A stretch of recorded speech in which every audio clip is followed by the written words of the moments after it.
Hello, this is Evangelist Dr. Robert L. McKim Sr. from Carrollton, Ohio.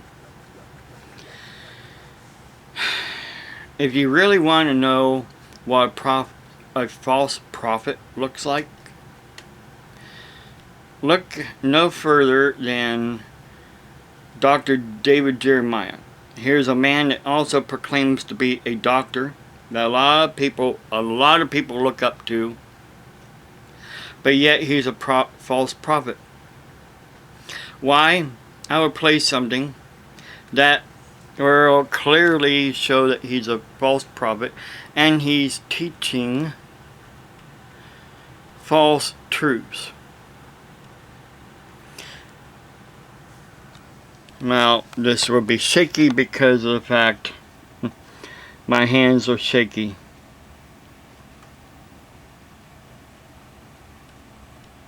With the term, I like to tell people it's not a perfume. The rapture in the church, and the word rapture means caught up. And it means that one day the Lord Jesus Christ is going to come back, and those who put their trust in Him are going to be caught up to be with the Lord. 1 Thessalonians chapter 4, 1 Corinthians 15, John 14, 1 through 6, all of those passages tell us that one day Jesus Christ is going to come back, and He's going to come into the heavens, and if you're a Christian and you put your trust in Him, you're going to be caught up to be with Him, and you're going to be taken to heaven to be with Him forever. There are signs of the end times, but there are not signs of the rapture. No, the Bible teaches us that the rapture is an imminent event. That's an interesting word, which means nothing has to happen before it happens. In other words, the rapture could come at any time. How about right in the middle of this meeting right here? While we're sitting here looking out at New York, but there's no sign for the rapture. The Lord Jesus Christ could come back at any moment. Alright, let's stop right there real quick, or pause this real quick, because of the fact there is a sign. Yeah, people, mainly it seems like a lot of people who are misinformed say there's no sign. That we don't know the hour or the day. Yeah, we don't know the hour or the day, but we are to know the signs and the seasons. The Bible clearly states that many times over. Jesus himself, even in Matthew 24, let me get it up here where you can read it clearly. Matthew 24, and it says right here, it says, when immediately after the tribulation of those days. When? Again, immediately after the tribulation of those days. Immediately after the tribulation of those days. That is a sign that Jesus gave us. The sun will be darkened. The moon will not give off its light. The stars will fall from the heavens, and the powers of the heavens will be shaken. Then the sign of the Son of Man will appear in heaven. Sign of the Son of Man will appear in heaven. See, that's the problem right there. They do not want to read that. These preachers, like Dr. David Jeremiah and Dr. Stanley, they don't want to read that. They skip over that. They also say, what? We're not supposed to go through tribulation. But my Bible tells me, and let me find it here. Where was that?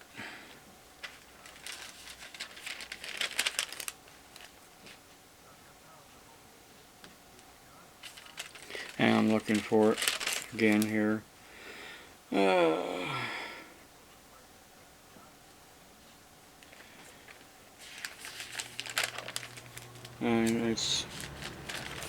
I had it, but of course my Bible is falling apart, and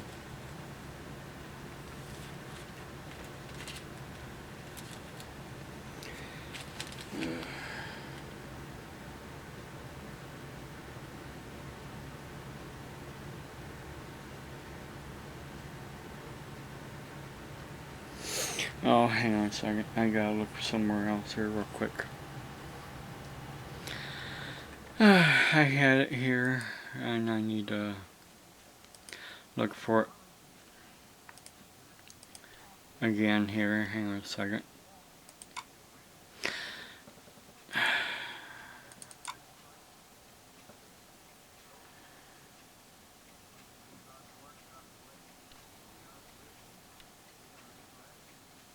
Okay, there it is. Okay.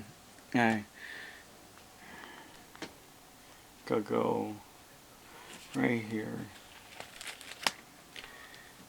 First Thessalonians 3. First Thessalonians 3. Oops. Again, went a little too far there.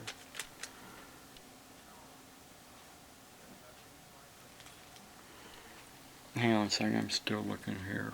Make sure I'm in the right 3.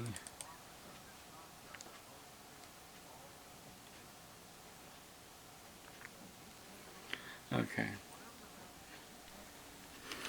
Alright, First Thessalonians 3.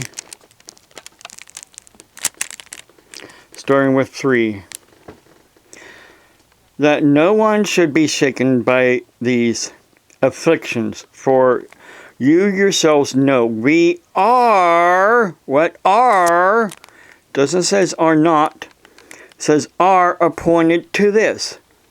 For in fact, which is truth, we told you before when we were with you that we would suffer tribulation, just as it happened, and you know. See, right here it says, right here, we are appointed to this, the truth. That what? We would suffer tribulation. We would suffer tribulation. We would suffer tribulation. But yet, preachers like that says that if you're a believer, you're not supposed to go through tribulation. We're supposed to be caught up like a secret that nobody is supposed to know, only the Christians. That is a bold-faced lie, because, again, in Matthew 24, let me go back here, it says it's not going to be a secret thing. Everybody will know what had happened.